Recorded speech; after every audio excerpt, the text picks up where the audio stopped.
Suicide Squad Kill the Justice League is absolutely horrible. And it's only the start of the year. So Suicide Squad Kill the Justice League is finally here, and I cannot say I'm particularly surprised by the results of this game. I was hoping that it would exceed my pessimistic expectations, but alas, it was all kind of predictable. It all kind of ended up exactly how I predicted it would end up. Unfortunately, I was rooting for this game to prove me wrong, but that just didn't happen. A lot of people are finishing this game and are finding it to be... Is he lying? Rather disappointing, or not to the pedigree that Rocksteady established with the Arkham series. So this game takes roughly 10 to 15 hours to complete the campaign.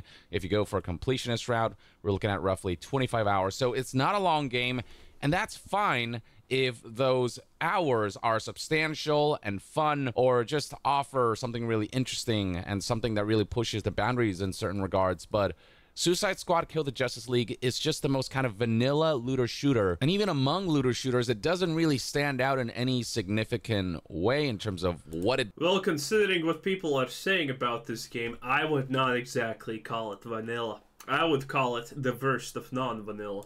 Does with that formula. It's just a very bland game overall. It's not this awful, dysfunctional game or anything. It just doesn't do anything that makes it stand out or elevates it above the pack. And so what we're left with ultimately is a package that, I don't know, to me... Well, actually, it does elevate itself above the pack as being bad, because everything it does is, well, you know, just bad. Hey, don't take my word for it. Literally, check anyone else out. They're going to tell you the exact same thing. Bad gameplay, bad missions, boring stuff, bad traversal. The city looks absolutely disgusting and whatnot. It's just a whole round bad package. I mean, this game arguably makes Starfield kinda look not that horrible, which is hard. Felt kind of soulless. Like, you can see glimpses of the potential that this game could have achieved had it not been for the live service elements and the looter shooter elements that hold it back. Now, looking at it from the perspective... I love these takes. I love these takes. Oh, this game has so much potential. Only if it was everything other than it currently is. If we remade this game from the ground up and changed literally everything about it, it has potential. What a great thing to say. Of a live service, you can already see that this game just does not have legs to last very long based on its player numbers on Steam. The all-time peak for this AAA Rocksteady game, Suicide Squad title that's meant to be a long-term video game for people to engage with for, you know, months and years to come, has only peaked at 13,459 players. That is actually pretty abysmal for a live service launch as far as concurrent player numbers go. Keep in True, and it's gonna go down because it's technically still new. And the big player drop-off happens typically when? A month into the game? You know, you can already start to see decline a week typically for an average release. For a bad release, it could potentially be over 2 weeks in. Mind that Marvel's Avengers launched at an all-time peak of roughly twice that, 28,145 players, and that was already disconcerting for this particular live service. And guess how that game turned out?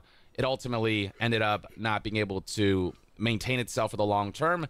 It ended up getting shut down. If Suicide Squad Kill the Justice League's all-time peak concurrent players can't even do half of what Marvel's Avengers did, a failed live service, then there's simply no way in hell that Suicide Squad Kill the Justice League can make a recovery unless the future content updates are so substantial and so transformative that it just somehow revitalizes Suicide Squad Kill the Justice League, that it brings... The fact that Marvel's Avengers didn't do good, but something's doing worse than it, doesn't mean that that other game cannot do a comeback. Hey, Suicide Squad is a live service game, which is bad. We all know it. Come on, like, let's be real. And it's overall a completely atrocious game. But there are some elements that you could fix and people would like it more. Like the shooting and everything else. Fix that and, you know, Well, you got a different game, but hey, at least it's a good game. That's so stupid, isn't it? It back from what already feels like the brink of death, and it's only been 2 days since the game's launch, and it already feels like we can see the writing on the wall with this one. Optics aren't helped by the fact that the critical reception of this game has been pretty poor. You can see right here from 26 critic reviews, we're looking at a Metascore of 62%, and what reviewers had to say about this game, it's pretty scary. As always, bruh, 62% for a game like this. We can't really judge the game harshly, or it's gonna look bad and they're not gonna give us keys to judge. Typical games journalism corruption.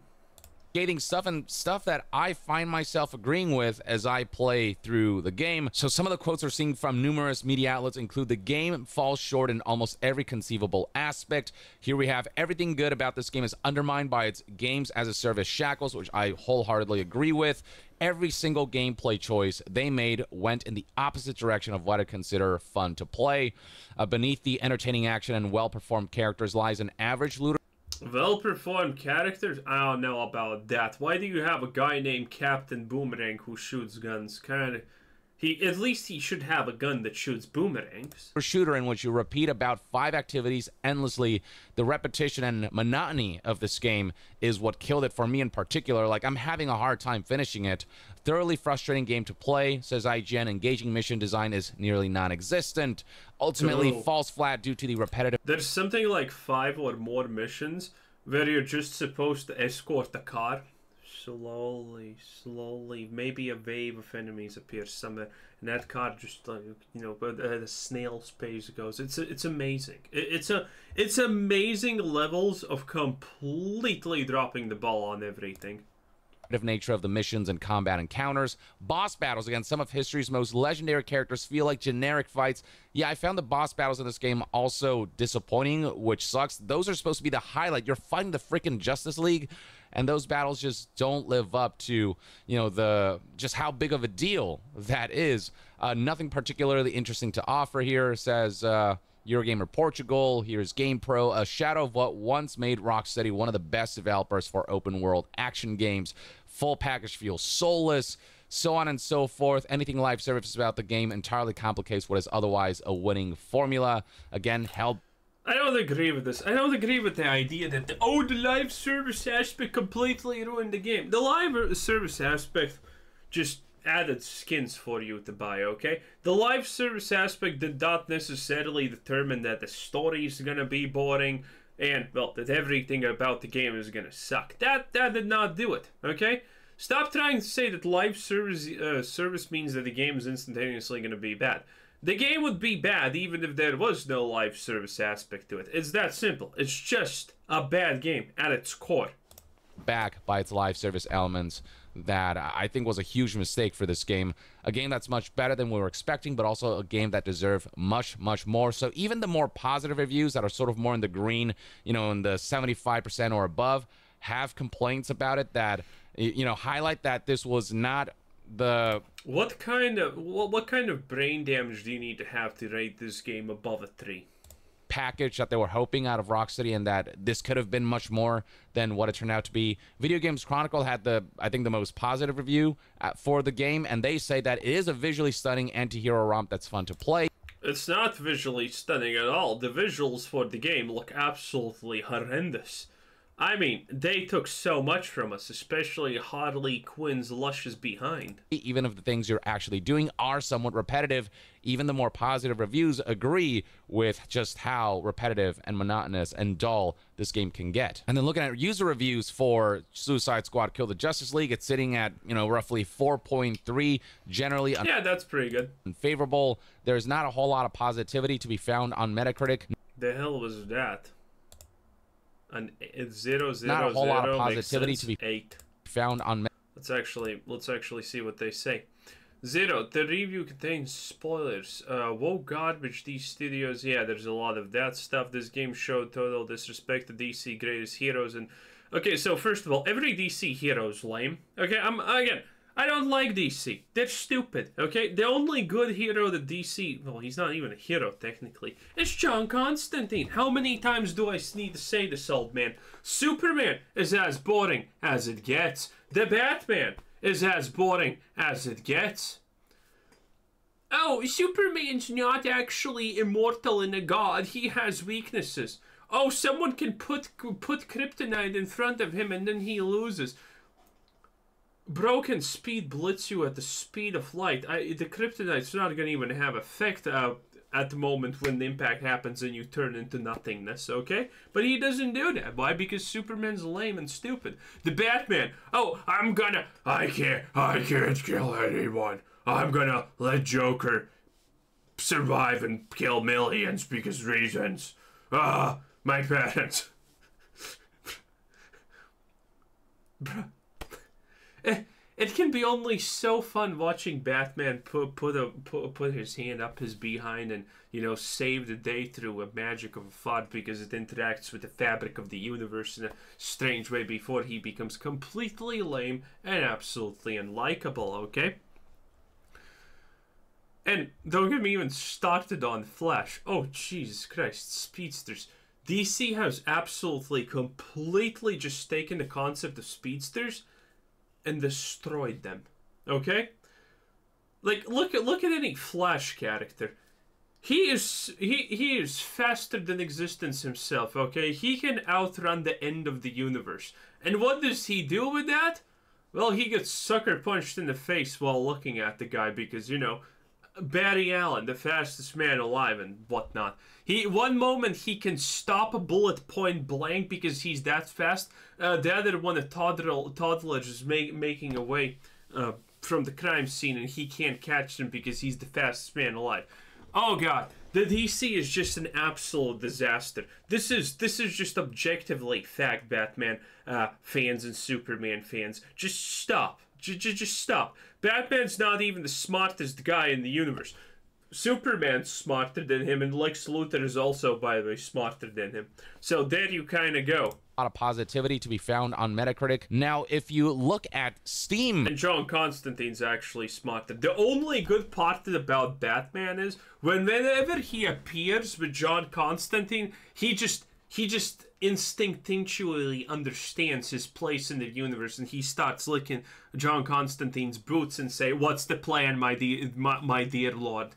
And then John just does something cool and ta-da!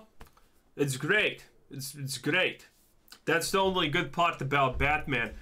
Little Bish knows his place when John's around.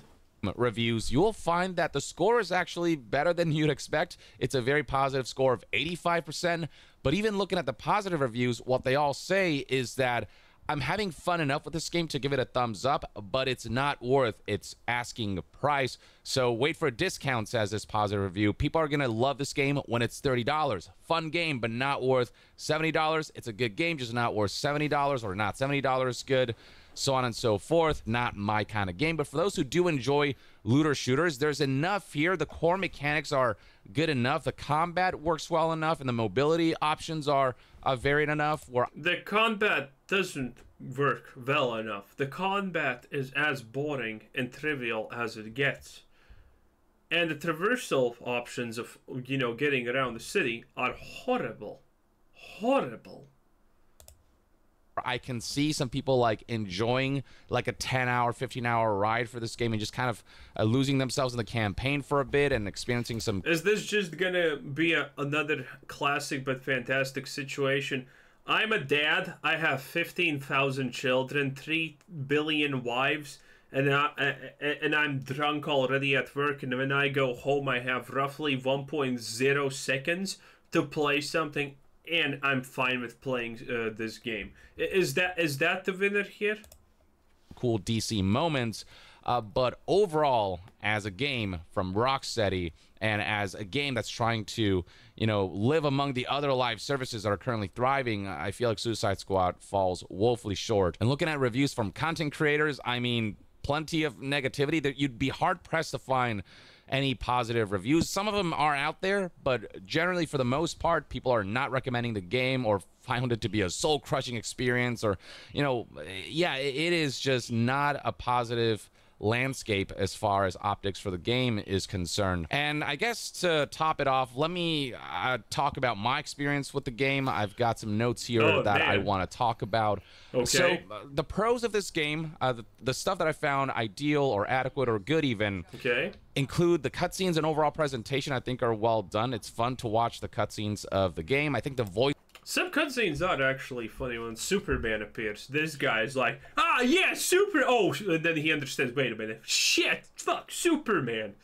That's kind of good, because he's Australian. He is insane, obviously. Actors and the performances in general do a really great job. And the game also visually looks pretty good overall and performed well, at least on my PC. I have an RTX 4090 though, so, you know, your mileage may vary, but, you know, I was getting anywhere from 70 to 100 frames per second consistently. I think the game does have some cool moments. Oh yeah, that's Amanda Waller, by the way. Here and there. Not my Amanda Waller, not my Harley Quinn. In the campaign, and I'd say the core combat and mobility mechanics are fun enough. It's just a shame that the game built around those mechanics just can't support the fun. You know what's a shame? Everything that's happening on the screen. Okay, let's count. Wait, I'll show myself out here. Okay, so we got 1, 2, 3, 4, 5. Let's still count this as 5, 6. I think 7, 8, 9, 10, 11, 12. I'm pretty sure this is something different. 13, 14, 15, 16, 17, 18. 18 things on the screen. This is a joke. This is an absolute joke. Whoever designed this UI is probably secretly trying to get people to become insane. Gameplay, and so that brings us to the bad elements of this game. The primary thing that turned me off was the repetitive mission level and encounter designs. There's just this sense that a move like that though is pretty good, let's be real, but you know, still everything is kind of just, even though it's good, it's kind of slow. If you're doing this, you'd think that would be faster considering he's a speedster. It's like almost if it happened instantly would be nicer. Same thing over and over again. It feels like the same, like, I don't know, 4 or 5 activities just recycled over and over again. The lack of enemy variety and the lack of like different strategies for different enemy types doesn't help matters, and so enemies all start to feel the same. You see that? That's the boomerang traveling. Okay, the boomerang, dude. World of Warcraft 20 years ago made it that blink is instant on mages, but look at this. Enemy types doesn't help matters, and so enemies all start to feel the... Yeah.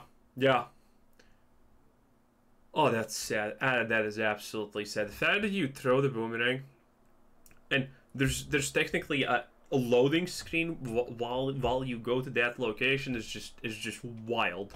The same, and it feels like as you're, you know, treading along this campaign and trying to find the numerous MacGuffins to defeat the Justice League, you're not doing anything new and interesting, and the gameplay doesn't evolve enough as you play through the game. There's also this lack of seamlessness where, you know, we're in the Arkham series, there's no like mission menu screen or whatever, or some weird mission rewards screen where they throw basically like an in-game loot box at you. It's all just one seamless adventure that keeps you sort of immersed in the game, whereas this game feels like when you trigger a mission and, you know, those mission screens pop up and whatever, you're like triggering an event. So it feels very video gamey. It feels very live servicey. And so it just loses that sense of like I'm living and inhabiting this. Yeah, stuff like this is not good from not from too close. This world. And the open world itself feels very dull and empty. There's not a whole lot in the way of like fun activities you encounter along the way. The boss fights with the Justice League, I kind of touched upon this before, but yeah, it is for the most part, I found disappointing. I was especially looking forward... Not disappointing, just bad. ...to fighting Batman, but that second time you encounter Batman when you actually defeat him, it was so lame the way the character was represented. I more enjoyed the... Oh, boo-hoo-hoo, Batman got shot in the head. You're playing a game where you're the bad guys. I absolutely hate when people bring this up. Oh, you couldn't save the Batman? Yeah. You're literally a bunch of psychopaths. If you haven't noticed, you're playing as the unironical baddies. There's a bigger chance that they go and save Hitler instead of the Batman because reasons. What part of that is hard to swallow? Well, that part's hard to swallow for some, but what part of that is complex? The way he was represented in your first encounter with him, though, in that encounter you're meant to lose, he's meant to beat your ass. But just in general, I feel like all of the heroes should be beating your ass. I feel like the heroes and their boss battles don't show their true potential. Like, it's funny just how much more powerful they are in cutscenes than they are during gameplay. You don't buy that the Suicide Squad could actually kill them if the Justice League heroes were using all of their powers efficiently, and even putting suspension. The Justice League has never used all their powers efficiently. Like, come on. There's comics where Wolverine destroys the Marvel universe. There's comics where Deadpool does the same. There's the same stuff for, I'm assuming there's the same stuff for DC, where Harley Quinn just, you know, gets the better of everyone. Where probably Captain Boomerang does that. Where Deadshot probably takes out Batman. What do people expect? Superman 1 million or whatever his name is, where he's literally meant to be a god? Do you expect that? Yeah. Green Lantern can move planets sometimes, and sometimes he can't defeat a child because reasons. It is like that. Like, what kind of versions of these heroes are you exactly wanting? Because their power level can be wild, or their power level can be non-existent depending on the story. Of disbelief aside, just from a pure gameplay standpoint, I feel like the bosses are mechanically just not that interesting. It's just, it doesn't feel epic and cool to fight these guys. They just feel like... That's true. The boss encounters are absolute horrid trash, though. Yeah, I mean, everyone who got to the first Flash fight, well, only Flash fight, I guess. Man, that was just horrible. In the big arena where he's just zipping around constantly and you don't even know where he is. That is good. That is good. Anyway, I guess we're done with Yongi.